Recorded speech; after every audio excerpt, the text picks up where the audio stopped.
नमस्कार, doctor Monika Sachin Agarwal, yoga health care centre. आज हम बात करेंगे the most common problem anxiety. आजकल सभी को एंग्जाइटी है। कहीं भी कुछ जैसे घबराहट हुई, कुछ भी हुआ, डॉक्टर ने एक नाम दे दिया एंग्जाइटी कि आपका एंग्जाइटी डिसऑर्डर्स है। लेकिन एंग्जाइटी क्या है, ये क्यों होती है और हम इसको कैसे ओवरकम कर सकते हैं? तो एंग्जाइटी मीन्स बॉडी में बहुत ज़्यादा, जैसे मैं आपको स्ट्रेस की परिभाषा जैसे हमने पहले भी डिस्कस की थी कि डी स्ट्रेस, यू स्ट्रेस और फिर आपका स्ट्रेस। तो जो ये स्ट्रेस है, जैसे आपको कहीं जाना है, जैसे आप नॉर्मली तैयार हुए, थोड़ी बहुत टेंशन है कि हाँ भी जाना है, टाइम पर आप निकल गए। यू स्ट्रेस का मतलब है कि आप प्रॉपरली प्लानिंग करके अच्छे से उस वर्क को पूरा प्लानिंग करके फिर आप करें, that is called you stress, that is called healthy stress. लेकिन होता है डिस्ट्रेस। डिस्ट्रेस होता है जैसे आपको जाना था लेकिन आप 5 मिनट पहले आपको याद आया कि अरे आपको जाना था, तो आप बहुत जल्दी बॉडी एड्रेनलिन रश करती है। इमरजेंसी जितने भी जो हमारी बॉडी की एनर्जीज़ हैं वो उस दौरान वर्क करने लगती है कि नहीं अरे मेरे को जाना था, मैं जा नहीं पा रहा, मैं इधर उधर। बिना प्लानिंग के जब कोई काम किया जाता है या जब कोई अचानक से इस तरीके से काम किया जाता है, that is called emergency planning. तो इमरजेंसी अगर आपने प्लानिंग नहीं करी है तो जितना भी बॉडी का इमरजेंसी वाला जो स्टोरेज है वो बॉडी से हेल्प करता है आपको, तो आपका सिंपैथेटिक नर्वस सिस्टम एक्टिव हो जाता है। आपको लगता है कि हर चीज़ फटाफट फटाफट की जाए। अब जनरली क्या होता है कि वो थोड़ी देर के लिए अगर स्ट्रेस हो, थोड़ी देर के लिए ये डिस्ट्रेस हो या एंग्जाइटी हो या इमरजेंसी वाला एड्रेनलिन रश हो, तो वो बॉडी को ठीक होता है, वो वापस बॉडी काम हो जाती है। लेकिन आजकल क्या होता है कि बहुत ज़्यादा स्ट्रेस के कारण या मेंटली आप बहुत ज़्यादा ओवर ऑक्यूपाइड रहते हैं, मेंटली ओवर ऑक्यूपाइड रहते हैं, बॉडी की बहुत ज़्यादा मेंटली हाइपर एक्टिव रहते हैं।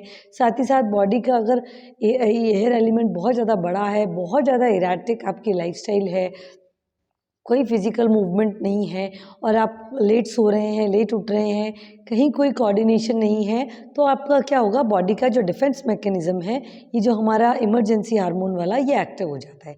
अब आप देखिए, ये अगर हमेशा ही एक्टिव रहेगा तो you feel always in a Hari, always in a stress. तो इसके फिर धीरे धीरे बॉडी को सिम्टम दिखने लगेंगे, जैसे आपकी हार्ट बीट बहुत ज़्यादा बढ़ जाएगी, पल्पिटेशन होगा, बहुत ज़्यादा नेगेटिव थॉट्स आएंगे, बॉडी बहुत ज़्यादा, बॉडी तो मूव नहीं करेगी, माइंड ही बहुत ज़्यादा मूव करेगा।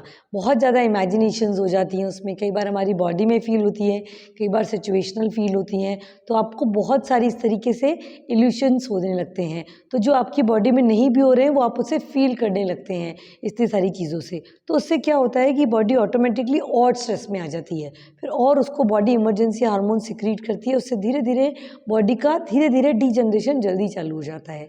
बहुत जल्दी आप फील करते हैं, बहुत ज़्यादा रेस्टलेस फील करते हैं हमेशा।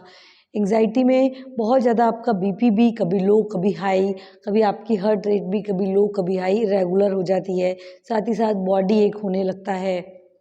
लेडीज़ हैं तो पीरियड्स की प्रॉब्लम, पीसीओडी का प्रॉब्लम या पीआईडी डिजीजेज़ होने लगती हैं। पैरों में साइटिका नर्व का पेन, ये इस तरीके से वाता दोष है। अब एंग्जाइटी का पेन आपको कहीं भी आ सकता है।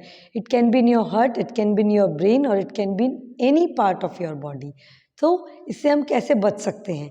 बचने के लिए सबसे बढ़िया है आपकी हेल्दी लाइफस्टाइल रखिए। मीन्स टाइम पर सोएं, टाइम पर उठें, टाइम पर खाएं और टाइम पर एक अपना एक हेल्दी लाइफस्टाइल शेड्यूल बनाएं। डिसिप्लिन वे में अपनी इन चीज़ों को यूज़ करें, रेगुलर वे में। जैसे वाता भी क्योंकि बॉडी में बढ़ गया है ऑटोमेटिकली आपकी एंग्जाइटी के कारण, तो एक बैलेंस्ड वे में अच्छे से चीज़ों का ध्यान रखें। साथ ही साथ अब हम और क्या कर सकते हैं, तो अब अपने ऑटोमेटिकली जो आपका वाता दोष बढ़ गया उसको बैलेंस करने के लिए योगा अभ्यास, जैसे रेगुलर 15 से 20 मिनट, आधा घंटा, 1 घंटा, जितनी देर भी आप निकाल पा रहे हैं उतनी देर योग की प्रैक्टिस करें। किसी भी एक्सपर्ट सुपरविज़न में आप ये प्रैक्टिस कर सकते हैं।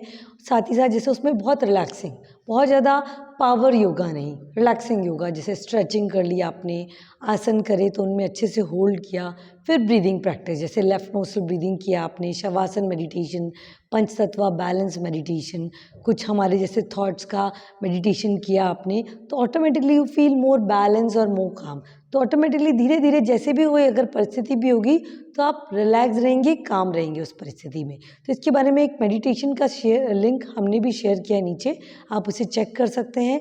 अब फूड की बात आती है कि फूड में कैसे, तो ईट वार्म फ्रेशली कुक्ड फूड खाइए, कहीं का पड़ा हुआ इस तरीके से नहीं खाइए और कोशिश कीजिए नियर टू नेचर रहें। आप कोशिश कीजिए कि सुबह और शाम हमेशा या तो आप जैसे छत पे खुली हवा में टहलें या नंगी घास पर टहलें, तो आप ऑटोमेटिकली नंगे पैर घास पर टहलेंगे तो उससे ओस की बूंदें मदर नेचर से हम सिंक्रोनाइज कर पाएंगे। तो आपकी बॉडी जब सिंक्रोनाइज कर पाएगी automatically you feel more balanced, relaxed and काम। अब हम कुछ इजी होम रेमेडीज़ की बात करते हैं। जैसे हमने योगा रेमेडीज़ की बात की, अब होम रेमेडीज़ में से आप तुलसी वाटर, आधा कप पानी, उसमें एक तुलसी का पत्ता डालिए, उसे सोख करके रखिए, फिर आप उस पानी को धीरे धीरे सिप करके भी पी सकते हैं। त्रिफला वाटर ले सकते हैं, जैसे जटामासी है, अश्वगंधा है, ब्राह्मी है, ये सब आप एक्सपर्ट के सुपरविज़न में ही लीजिए। बाकी जितना भी सिट्रस फूड है, जैसे आप अच्छे से लीजिए, मीठे फल हैं आप उन्हें यूज़ कीजिए और चीज़ों को एंजॉय करते हुए रखिए। कोशिश कीजिए कि थोड़ा अपने आप को जिस पेस पर हैं आप उससे स्लो करने की कोशिश कीजिए। थोड़ी देर के लिए स्लो कीजिए, ऑटोमेटिकली आप देखेंगे आपकी जो प्रोडक्टिविटी है, आपकी जो वर्किंग कैपेसिटी है, आपकी जो थिंकिंग कैपेसिटी है, आपकी बॉडी की फिजिकल, मेंटल, स्पिरिचुअल हर एस्पेक्ट में अपने आप को और अच्छे से आप ओवरकम कर पाएंगे और एंजाइटी के जितने भी इफ़ेक्ट हैं वो धीरे धीरे अपने आप ही रिलैक्स होते जाएंगे, साइलेंट होते जाएंगे and you feel more active, more positive with these practices. Thank you.